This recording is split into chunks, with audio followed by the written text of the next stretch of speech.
ये बताने का तात्पर्य एक तो ये है कि हमें समझ जाए कि ये हर कुछ जो है ब्रह्म है, मूल जो हमारा स्वरूप है वो ब्रह्म है, वही मैं हूँ, मेरा ही सब विस्तार है। दूसरा, हमको इससे ये भी समझ में आता है, और हम कुछ ना समझे तो ये समझे कि जब सब कुछ भगवान का ही रूप है तो हमें किसी से द्वेष भावना नहीं होगी। चलो कम से कम हमें सबसे प्यार नहीं होगा तो द्वेष भावना नहीं होगी, हम किसी का निरादर नहीं करेंगे, किसी को बुरा भला नहीं करेंगे। तो इस प्रकार हमने आत्मदृष्टि से दृष्टि में पढ़ा। इसके बाद हमने प्रपंचवाद पढ़ा। प्रपंचवाद जो 398 श्लोक से 407 तक पढ़ा। प्रपंच, प्रपंच मतलब ये संसार, जो भिन्नताएं हमें दिखाई देती हैं। बाद मतलब जो हमें दिखाई पड़ रहा है पर वो है नहीं, उसको हम कहते हैं मिथ्या, इल्यूजन। तो जो मिथ्या है, इल्यूजन, जो हमें दिखाई पड़ रहा है, हमें अनुभव भी हो रहा है, इसलिए हमने उसको सच मान लिया, पर वो है मिथ्या। तो ये जो मिथ्या है इसको हमें असत करना है। तो यहाँ हमें समझना है, अभी तक हमने तीन चीजें समझी। सत मतलब जो रियल है, नित्य है, परम है, मतलब ब्रह्म, जो मैं हूँ खुद, मेरा जो स्वरूप है ब्रह्म, वो है सत। और एक अलोन, केवल एक ही वो सत है, अद्वैत है। दूसरा हमने पढ़ा असत। असत मतलब जो है ही नहीं, अनरियल है। तो जो है ही नहीं उसके बारे में हमें कुछ बात नहीं करनी या डिस्कस ही नहीं करना। जो तीसरा है वो है मिथ्या, इल्यूजन, मतलब जो है नहीं पर हमें दिखाई पड़ता है। तो ये जो है नहीं हमें दिखाई पड़ता है, मिथ्या, ये चेंजेबल संसार, इसको हमें असत करना है, इसको हमें अनरियल करना है। अभी तक हम इसको अनरियल नहीं कर रहे हैं, इसको मिथ्या को ही रियल समझ रहे हैं। तो इसी मिथ्या को हमें असत करना है, ये यहाँ पे बताया गया है प्रपंचवाद में। तो ये हम कैसे करेंगे प्रपंचवाद, मतलब इस मिथ्या को हम कैसे समझेंगे? तो सिर्फ ज्ञान ही एक तरीका है जिससे हम इस मिथ्या को समझ पाते हैं। इसमें एग्जाम्पल दिया जाता है, जैसे मिराज, जैसे वो मृग मारीचिका होती है, दूर से हमें पानी दिखाई देता है पर पास जाओ तो वो पानी नहीं है। पर अब हम सबको पता है फिजिक्स का नॉलेज लगा के कि एक पर्टिकुलर एंगल पे जब सूर्य की किरणें पड़ती हैं रेत पे या डाबर पे तो वो चमकता है। उसी प्रकार ज्ञान द्वारा हमें ये संसार मिथ्या कैसे है पता चलता है। अब जब हमें, हमारे में और महात्माओं में यही फर्क है कि हम जो है इस संसार को सच मान रहे हैं, सच मान रहे हैं, जो मिथ्या है उसे हम सच मान रहे हैं। पर जो महात्मा लोग हैं, उन्होंने जिसको हम सच मान रहे हैं, उन्होंने उसको एक सपना समझ लिया है। वो समझ गए कि सपने की जैसे झूठा है। जिस प्रकार हम सपने को झूठा मानते हैं, उसी प्रकार महात्मा लोग इस संसार को सपना जैसा मानते हैं, असत मानते हैं, झूठा मानते हैं। इसके बाद हमने समझा कि ये जो प्रपंचवाद है, ये जब हम आत्म विचार करेंगे, ये आत्मचिंतन करेंगे तो हमें और क्लियर होगा। तो आत्मदृष्टि और प्रपंचवाद के बाद हमने आत्मचिंतन पढ़ा था, जिसमें पहला ही श्लोक था, चित्त मूले विकल्पोयम, मतलब चित्त पे, चित्त हमने अंतःकरण पढ़ा। अंतःकरण में चार चीजें होती है, मन, बुद्धि, चित्त और अहंकार। चित्त मतलब वो वाली जगह है जहां हमारी पास्ट की सारी मेमोरीज इकट्ठी होती हैं, पास्ट के सारे इंप्रेशन होते हैं। तो बोल रहे चित्त को, मतलब चित्त पर जो पास्ट मेमोरीज हैं उनको रूट से, जड़ से हमें हटा देना है। क्योंकि जो हमारा सारा बिहेवियर होता है जीवन में वो अपनी पुरानी मेमोरीज पर रहता है, उसके आधार पर रहता है। तो पुरानी मतलब भूतकाल की बातों को, पास्ट को में हमें नहीं जानना है। उन इम्प्रेशंस को हमें स्ट्रॉन्ग नहीं करना है। और हम कैसे स्ट्रॉन्ग कर रहे हैं उन इम्प्रेशन को, पास्ट की बातों को, कि ज्यादातर टाइम हम पास्ट में रहते हैं, हर किसी को अपना पास्ट सुनाते हैं। तो जितनी बार हम पास्ट में जाएंगे और सुनाएंगे, उतनी उसकी जड़ें और मजबूत होती जाएंगी, वो इंप्रेशंस और स्ट्रॉन्ग होते जाएंगे। तो पास्ट की बातों को हमें अब पानी नहीं देना है, और जैसे जैसे हम उसे पानी नहीं देंगे तो वो बातें सूख जाएंगी और हमारा चित्त जो है साफ रहेगा। अब पास्ट की बातें नहीं करनी है तो हमें क्या करना है, हमें प्रेजेंट में रहना है, अपने पर फोकस करना है। अपने पर मतलब अपने एग्जिस्टेंस पे, अपने होने पर हमें फोकस करना है, हमारे होनेपन पर। इस प्रकार हमें अपने ध्यान में रहना है और अपने मन पर काम करना है। तो जो सारी बात आती है, हमें मन पर काम करना है, पास्ट में नहीं जाना है, प्रेजेंट में रहना है, और फ्यूचर में भी हमें ज्यादा नहीं रहना, क्योंकि हमें फ्यूचर भी नहीं पता। जो भी कुछ हमारे पास है वो है हमारा आज प्रेजेंट मोमेंट। तो इस प्रकार हम पास्ट में जितना कम जाएंगे और फ्यूचर में जितना कम जाएंगे, उतना हम प्रेजेंट में रहेंगे, उतना हमारा मन शांत रहेगा। जितना हमारा मन शांत रहेगा, उतना हम समाधि में जा सकते हैं और हम आनंद की प्राप्ति मतलब अपने स्वरूप की प्राप्ति कर सकते हैं। फिर हमें आगे बताया गया कि समाधि में मतलब जितना हमारा मन शांत होगा उतना हमारी समाधि लगेगी। समाधि का मतलब है समधि। सम मतलब इक्वल, मतलब उसकी स्टेबल स्टेबल रहेगी। धी मतलब बुद्धि, इंटेलेक्ट। तो जितना हम मन शांत रहेगा उतना हम समाधि में रहेंगे, मतलब हमारी बुद्धि स्टेबल रहेगी, स्थिर रहेगी। और जितनी हमारी स्थिर बुद्धि रहेगी तो हम जजमेंट नहीं करेंगे, कमेंट नहीं करेंगे, अहंकार में नहीं रहेंगे, डूअरशिप में नहीं रहेंगे, कर्तापन हमारा नहीं रहेगा। तो समाधि का ये मतलब हुआ। अब समाधि में हम क्या अनुभव करेंगे? समाधि में हम अपने केवल्य रूप को, केवलानंद की अनुभूति करेंगे। केवलानंद मतलब केवल, केवल का मतलब ओनली वन, जहां कोई भेद नहीं हो किसी में। तो भेद किस में होते हैं? भेद में भी कई प्रकार होते हैं, जैसे विजाति भेद, जाति भेद और स्वजाति भेद। विजाति मतलब जड़ और चेतन में भेद होना, तो वो भेद नहीं है उसमें। फिर जाति भेद मतलब एक ही पशु पक्षियों में भेद, वह भी नहीं है। स्वजाति मतलब एक ही जाति में, जैसे मनुष्यों में ही भेद, वह भी नहीं है। तो इस प्रकार ये तीनों भेद, केवल मतलब एक जिसमें कोई भेद नहीं हो, तो यह भेद ना होने के कारण वह शुद्ध आनंद में रहता है। कौन सा आनंद? शुद्ध आनंद। शुद्ध आनंद मतलब इस आनंद का और कोई कंपैरिजन ही नहीं है किसी दूसरे आनंद से। जो हम संसार में आनंद प्राप्त करते हैं उससे कोई कंपैरिजन ही नहीं है इसका।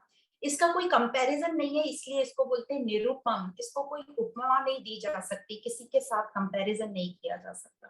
तो इस प्रकार केवल आनंद को बताया गया कि हम केवल आनंद, आनंद स्वरूप में का अनुभव करेंगे। अब आगे बताया गया था कि ये जो समाधि में हमें अनुभव होता है, इस अनुभव से हमें क्या ज्ञात होता है? इस अनुभव से महात्माओं का जो ये अनुभव बता रहे हैं, शंकराचार्य जी अपना खुद का अनुभव बता रहे हैं। ये अनुभव में बता रहे हैं कि उन्हें ज्ञात हुआ कि प्रकृति के अलावा एक नित्य परम सत्ता है, जो हमेशा रहती है, जो सदा रहती है, जिसको हम ब्रह्म कह रहे हैं, वही मैं हूँ। जो शाश्वत है, शांत एकम है, मतलब एकदम शाश्वत मतलब हमेशा रहने वाला। वह किसी से प्रभावित नहीं होता, न ही वह किसी पर निर्भर होता है। वह किसी पर निर्भर नहीं होता, इसी कारण उसको पूर्ण कहा गया है। जैसे एग्जाम्पल बताया था, लहरें जो है वो समंदर पर निर्भर है और समंदर जो है वो जल पर निर्भर है। पर जो जल है वो किसी पर निर्भर नहीं है, उसे कोई फर्क नहीं पड़ता समंदर है, लहरें हैं या नहीं है, इसीलिए वो पूर्ण है। तो जो किसी और पे निर्भर नहीं रहता, डिपेंडेंट नहीं रहता, उसको कहा है पूर्ण। इसीलिए कहा गया है ब्रह्म जो किसी पर निर्भर नहीं है, वही मैं हूँ जो किसी पर निर्भर नहीं। मेरे कारण ये पंचकोश है और जो मन बुद्धि जो सबका ड्रामा चलता है वो मेरे कारण है। तो इसीलिए मैं जो ब्रह्म है उसको पूर्ण कहा गया है। तो आगे इसी में बताया गया था कि समाधि में हमें और आगे बताया गया कि हमें क्या करना चाहिए, हमारी नैतिक दिनचर्या में हमें क्या करना चाहिए। तो हमें छोटे छोटे इंस्ट्रक्शंस दिए गए थे कि हम जो इतना इकट्ठा करते हैं, अननेसेसरी की चीजें एक्यूमुलेट करते हैं, और चाहिए, ये भी चाहिए, वो भी चाहिए।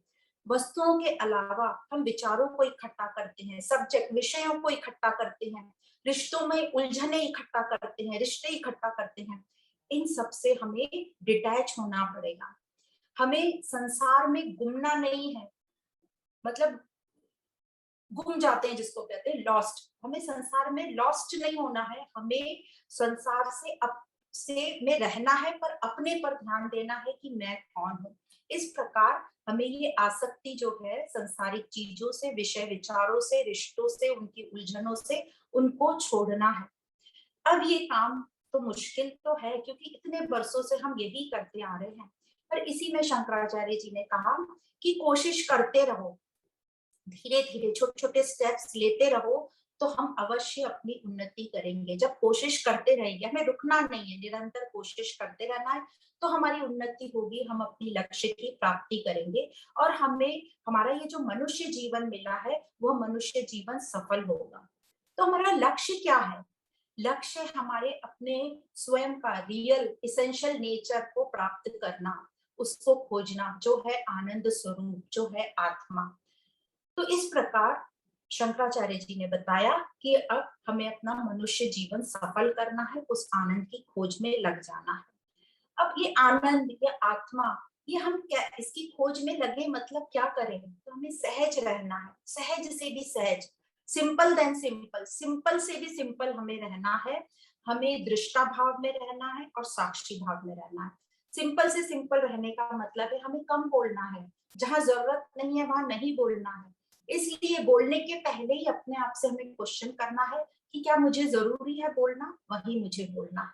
तो इस प्रकार सबसे पहले हमें वाणी पर कंट्रोल करना है, अपने शब्दों पर कंट्रोल करना है। और वह कैसे होगा? दृष्टा भाव से और साक्षी भाव से।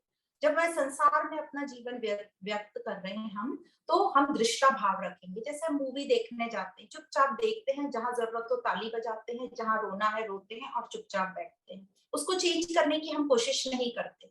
हम कितना भी बड़बड़ कर ले, वो सिनेमा चेंज नहीं होता है। इसलिए दृष्टाभाव इसको कहा गया है जब हम संसार में रहते हैं। और जब हम अपने आप से रहते हैं, जब हम अपनी चेकिंग करना, उसको कहते हैं साक्षी भाव। तो जब हम ध्यान में रहे, मेडिटेशन में रहे, तो समय निकाल के हमें अपने ऊपर काम करना है। साक्षी भाव, मैं अपना खुद का साक्षी कि मैंने कहाँ ज्यादा बोला, मेरे से कहाँ गलती हुई, कहाँ मेरी आसक्ति ज्यादा हो रही है, और उन चीजों पर मुझे काम करना है। अब आगे हमें महात्माओं का अनुभव ही बता रहे हैं कि कैसे ये जो महात्मा लोग हैं, ये जो मिथ्या, जो प्रपंचवाद हमने पढ़ा, ये जो मिथ्या से अटैच हो जाते हैं, मतलब संसार और शरीर से जो हम अटैच हो जाते हैं, ये महात्मा लोग कैसे उससे अनासक्त होते हैं, मतलब कैसे उनसे अटैच नहीं रहते, कैसे उसको लेट गो कर देते हैं। तो जिस प्रकार हम अपने सपने को फोल्ड कर देते हैं, उसको रियल नहीं मानते, उसी प्रकार ये जो महात्मा लोग हैं इस पूरे संसार को सपने जैसा देखते हैं। पर ये होगा कैसे? तो ये टॉपिक में बोला जा रहा है, जो आज का टॉपिक है वो है दृश्य की उपेक्षा। तो दृश्य मतलब संसार, शरीर जो भी परिवर्तनशील है, और अपेक्षा मतलब अटैचमेंट ना होना, उसको हम कैसे लेट गो करते हैं, उस पर हम कैसे ध्यान न दें। तो आज की हम शुरुआत करते हैं। सबसे पहले, उसके पहले हम मंगलाचरण बोलते हैं। सर्व वेदांत सिद्धांत गोचरं तं गोचरं गोविंदं परमानंदं सद्गुरुं प्रणतोस्म्यहम्, सद्गुरुं प्रणतोस्म्यहम्। तो आज का श्लोक है, पहला श्लोक है 414। टॉपिक है दृश्य की उपेक्षा, गिव अप परसेप्शन इसको कहते हैं। श्लोक इस प्रकार है। छायेव पुंसः परिदृश्यमानम् आभासरूपेण फलानुभूत्या शरीरमाराच्छवन्निरस्तम् पुनर्न संगत इदं महात्मा। कह रहे हैं जो महात्मा होते हैं वे अपने शरीर को छाया की तरह देखते हैं। छाया मतलब शैडो, जो हमारी परछाई दिखती है, तो वो अपने शरीर को छाया जैसे देखते हैं। मतलब जो महात्मा, जो ये जान गए हैं कि ये जो शरीर है वह मैं नहीं हूँ, वह अनरियल है, अनात्मा है। फिर जब उनको ये समझ जाता है कि ये शरीर मैं नहीं हूँ, ये शरीर असत है, अनात्मा है, फिर वे अपने शरीर से आसक्त नहीं होते, अटैच नहीं होते। जैसे हम अपनी शैडो से, अपनी छाया से अटैच नहीं होते। हमें अपनी शैडो कहीं भी दिखाई दे, जैसे हमें अपनी शैडो रोड पर दिखाई देती है या मंदिर के आंगन में दिखाई देती है, तो क्या हम खुशी या दुखी होते हैं कि अरे वाह, मेरी छाया तो, शैडो तो मंदिर के आंगन में दिख रही है, मैं कितना भाग्यवान हूँ। या मेरी छाया तो टॉयलेट में दिख रही है, मैं कितना दरिद्र इंसान हूँ। या हमारी छाया पर, मतलब हमारी परछाई पर कोई बिल्ली क्रॉस हो जाए तो क्या हमें दुख होता है? या कोई हमारी छाया पर पानी डाल दे तो हम गुस्सा होते हैं? या हमारी छाया पर, मतलब शैडो पर कोई कार या ट्रक निकले तो हम परेशान होते हैं? या हमारी छाया पर, शैडो पर कोई कचरा फेंक दे, गार्बेज का डब्बा उल्टा कर दे, तो क्या घर आके हम स्नान करते हैं? क्या हम डिस्टर्ब होते हैं? नहीं होते। हमें पता है कि वो हमारी शैडो है, छाया है। तो जिस प्रकार हम अपनी छाया से डिस्टर्ब नहीं होते, उसी प्रकार जो महात्मा लोग हैं अपने शरीर को छाया की तरह देखते हैं। जैसे हम अपनी छाया को देखते हैं, वो अपने शरीर को वैसा देखते हैं, आभास रूप, मतलब उससे वो डिस्टर्ब नहीं होते। अपने अपने को अपने शरीर से परे मानते हैं कि मैं शरीर नहीं हूँ। इस प्रकार वो छाया रूप देखते हैं अपने शरीर को। पर जो हम हैं अभी भी अपने शरीर से बहुत आसक्त हैं। शरीर को ही हम सत मानते हैं कि शरीर ही मैं हूँ, इसलिए हम डिस्टर्ब होते हैं और अपने को शरीर द्वारा ही हम जनवाने की कोशिश करते हैं, मतलब प्रूफ करने की कोशिश करते हैं, अपने को जस्टिफाई करने की कोशिश करते हैं। तो अपने को शरीर जनवाना मतलब यही कि अपने संसारिक वस्तुओं को हम बहुत इकट्ठा करते हैं, और चाहिए, फिर उनसे हम आसक्त होते हैं, फिर हमें वो दिखावा करना होता है कि हमारे पास इतना कुछ है, फिर हम नए नए रिश्ते बनाते हैं, उसमें इन्वॉल्व होते हैं, फिर हम उसमें प्रूव करते हैं कि हम कितना महान है, हमें कितना नॉलेज है, हमें कितना ज्ञान है। और इस प्रकार हम अहंकार के साथ साथ उस मान सम्मान में जो शरीर को मिल रहा है उसमें जीते हैं। तो इस प्रकार हम शरीर को इतना इम्पोर्टेंस देते हैं। तो जो महात्मा लोग होते हैं वो अपने इस शरीर को एक इंस्ट्रूमेंट समझते हैं, एक यंत्र समझते हैं। वो इस शरीर को शव की तरह समझते हैं, उससे आसक्त नहीं होते। वे शरीर में रहते जरूर हैं प्रारब्ध के अनुसार, जैसे उनका शरीर हमें दिखेगा सचेत, वो सब क्रियाएं भी करेंगे, अपनी ड्यूटीज भी करेंगे। वह इस प्रकार रहते हैं, हमें सिर्फ प्रतीति होती है कि वो शरीर में रह रहे हैं, पर वो अपने शरीर से बिल्कुल अटैच नहीं होते। जिस प्रकार दर्पण में मतलब मिरर में जो हमें प्रतिबिंब दिखाई देता है, रिफ्लेक्शन दिखाई देता है, तो जहां जहां वो मिरर जाएगा उसका प्रतिबिंब वहां वहां होगा। पर वो प्रतिबिंब क्या रियल है? नहीं, वो प्रतिबिंब अनरियल है, सिर्फ दिखाई देता है, होता नहीं है। तो उसी प्रकार ये जो महात्मा लोग हैं ये अच्छे से समझ गए कि ये जो शरीर है ये हमारा प्रतिबिंब है और यह सिर्फ दिखाई दे रहा है, ये है नहीं, ये सिर्फ एक इंस्ट्रूमेंट की तरह उसको यूज करते हैं। ज्ञान से अपने आनंद स्वरूप को जान लो और इस मल से भरे हुए शरीर का त्याग कर दो। तो एक बार बोध हो जाए, मतलब ये ज्ञान हो जाए, अनुभव हो जाए अपने नित्य स्वरूप का, तो यह जो जड़ मल जिसको बोला गया मल से भरा हुआ शरीर जो है, जिस शरीर में सब गंदगी है, गंदगी से भरा हुआ शरीर, उसका त्याग हो जाता है सुदूर। पर क्या इतना इजी है इस शरीर को दूर, अपने से दूर, मतलब समझना कि ये शरीर मैं नहीं हूँ? क्योंकि हम सबने देखा है, हम सबको पता है, खास करके डॉक्टर्स को बहुत अच्छे से पता होता है कि शरीर के अंदर कितना मल मूत्र गंदगी भरी हुई है। हड्डियां होती हैं, रक्त होता है, मांस होता है, फिर भी उनसे ये शरीर कभी नहीं छूटता। और ऊपर से इस शरीर में चमड़ी से, स्किन से पैक किया हुआ है, पूरे शरीर को कवर किया हुआ है सुंदर तरीके से। तो ये जो शरीर है एक गिफ्ट पैक की भांति है। जैसे हम देखते हैं गिफ्ट पैक आता है कहीं से, कोई ऑर्गेनाइजेशन से, तो ऊपर से बहुत अच्छा कवर दिखेगा चमकीला, जब आप ढूंढोगे तो उसके अंदर जो गिफ्ट रहता है वो यूजलेस रहता है यूजुअली। तो उसी प्रकार ये हमारा शरीर है, ऊपर से जो इसकी स्किन की कवरिंग है एकदम सुंदर दिखाई देती है, पर अंदर से इसमें सब कुछ मल और गंध भरी हुई है। तो इसीलिए जो महात्मा लोग हैं ये जान रहे हैं ये चीज और इससे अनासक्त होते हैं। पर हम कैसे होंगे? ज्ञान से ही, और कोई साधन नहीं है इसको समझने का, सिर्फ ज्ञान की साधना से ही इस शरीर की उपाधि से जो है हम छुट पाएंगे।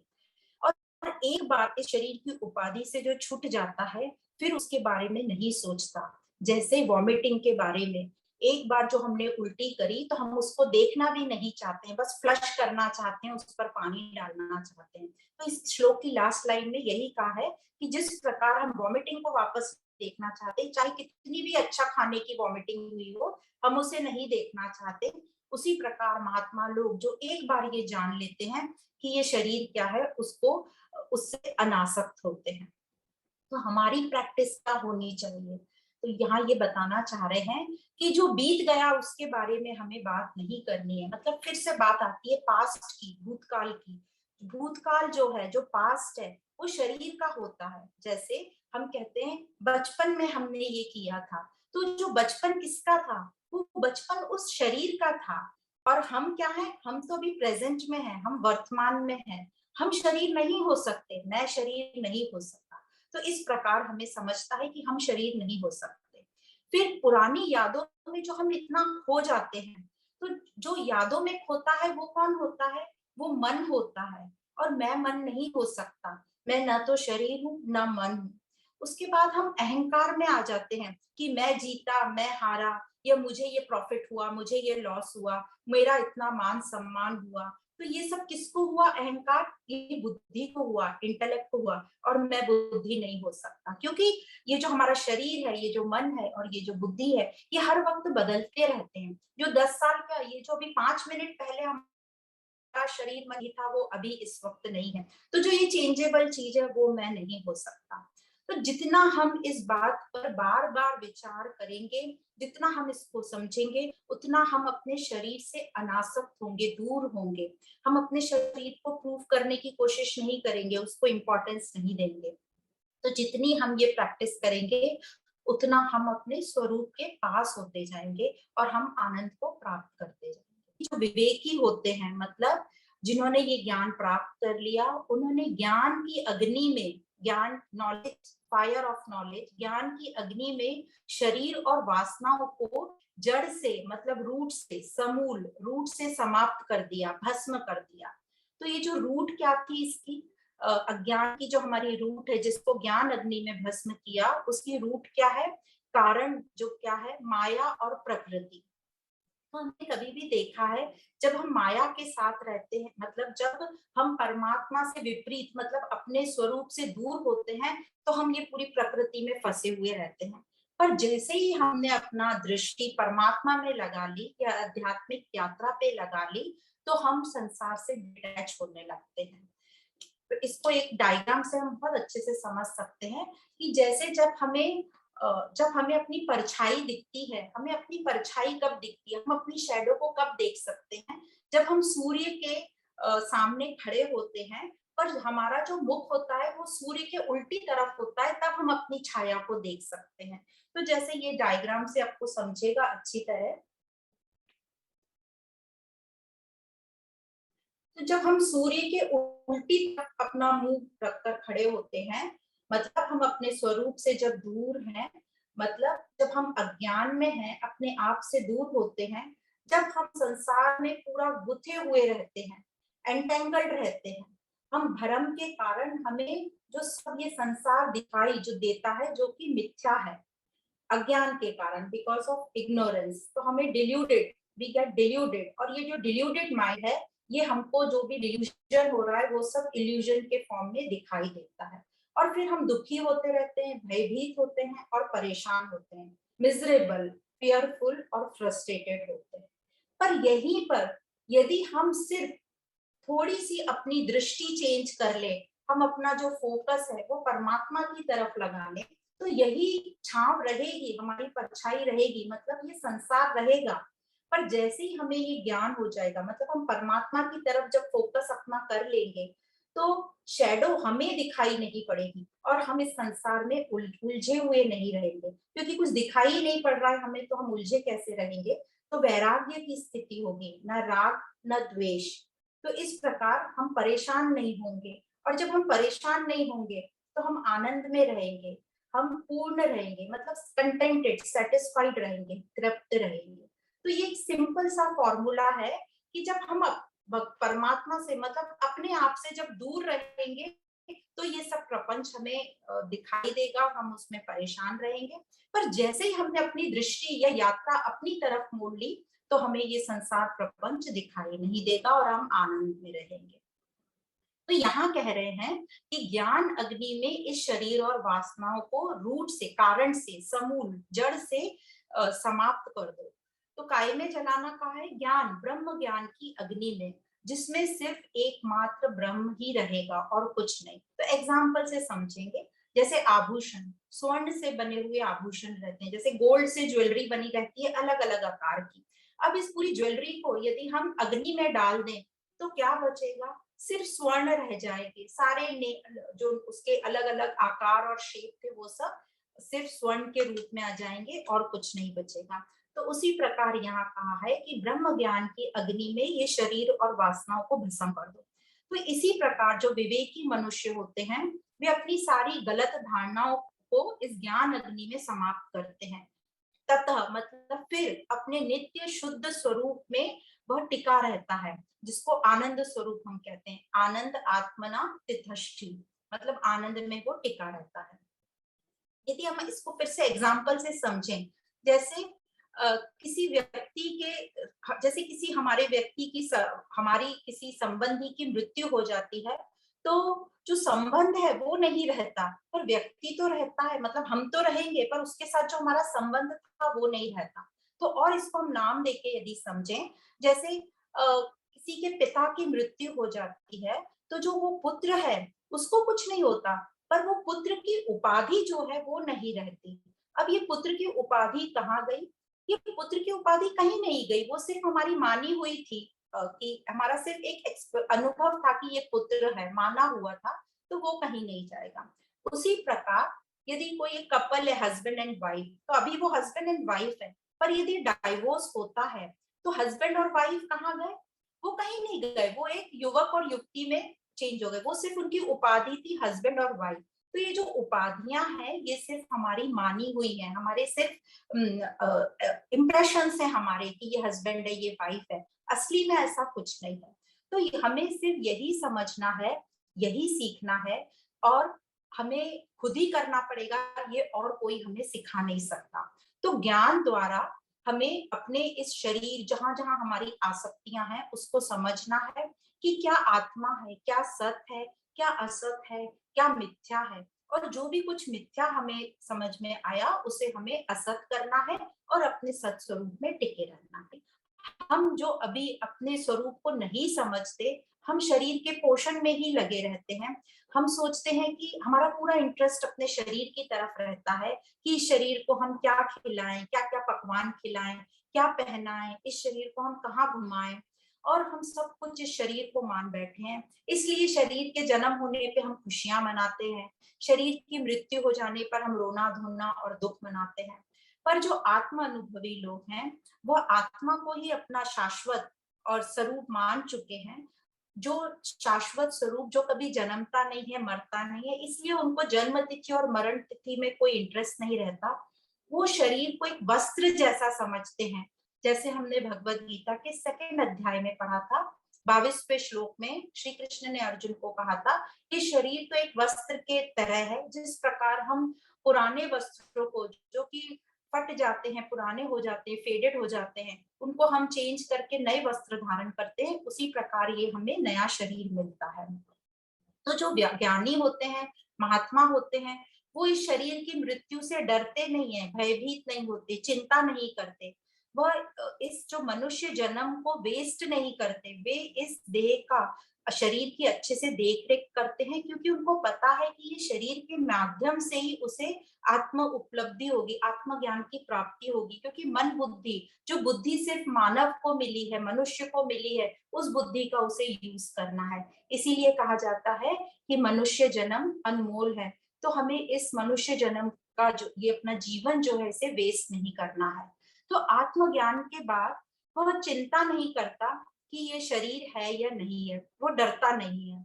वह जो भी इस शरीर का पोषण करता है, उस शरीर को जितनी जरूरत है, ऑप्टिमम जितनी जरूरत है, बस उतना ही देता है उसे चलाने के लिए, क्योंकि उसे क्लियर है, क्लैरिटी है उसे कि यह जो भूख प्यास है शरीर को जो लग रही है, ये शरीर के अपने धर्म है, और उसको इस शरीर का धर्म पूरा करना है। वो अपनी प्रारब्ध को स्वीकार करता है, मतलब उसको पता है कि ये जो शरीर मुझे मिला है, ये पहले के कर्मों के फल के हिसाब से मिला है, जो आज मैं इस शरीर में हूँ, और उसको स्वीकार करता है।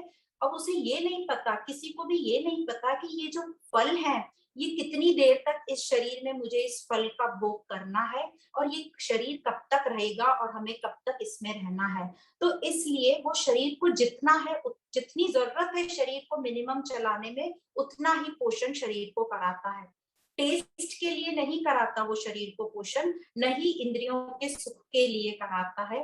तो उसमें उसकी इच्छा पूर्ति की कोई इच्छा नहीं है, कोई चाहत नहीं है कि शरीर की इच्छा पूर्ति की। तो प्रारब्ध के अनुसार वो इस शरीर में रहता है। एग्जाम्पल से हम देखें, जैसे कभी हमने कोई नया घर बना लिया, तो हम नए घर में जब शिफ्ट होते हैं, तो पुराने घर का क्या करते हैं? क्या पुराने घर में हम रोज डिटेल सफाई करते हैं? नहीं करते। जितनी जरूरत है उस पुराने घर को मेंटेन करने में, बस उतना झाड़ू पोछा हम करते हैं, बाकी डिटेल सफाई नहीं करते। उसी प्रकार जिस ज्ञानी को, महात्मा को ये पता चल गया कि ये शरीर और उसको, मैं शाश्वत हूँ, मैं ब्रह्म हूँ और ये शरीर सिर्फ इंस्ट्रूमेंट है, तो वो शरीर को उतना ही पोषण देता है जितना उस शरीर को मेंटेन करने के लिए जरूरत है। तो इसी प्रकार हमने यहाँ तक पढ़ा, ये दृश्य की उपेक्षा। जो दृश्य है मतलब जो मिथ्या है, जो संसार है, उसे हमें समझना है कि वह असत है। तो जो अभी हम मिथ्या जिसको देख रहे हैं उसे हमें असत करना है, लेट गो करना है, उस पर ध्यान नहीं देना, उस पर अटैच नहीं होना है, उसको जितना मेंटेनेंस के लिए चाहिए उतना देना है।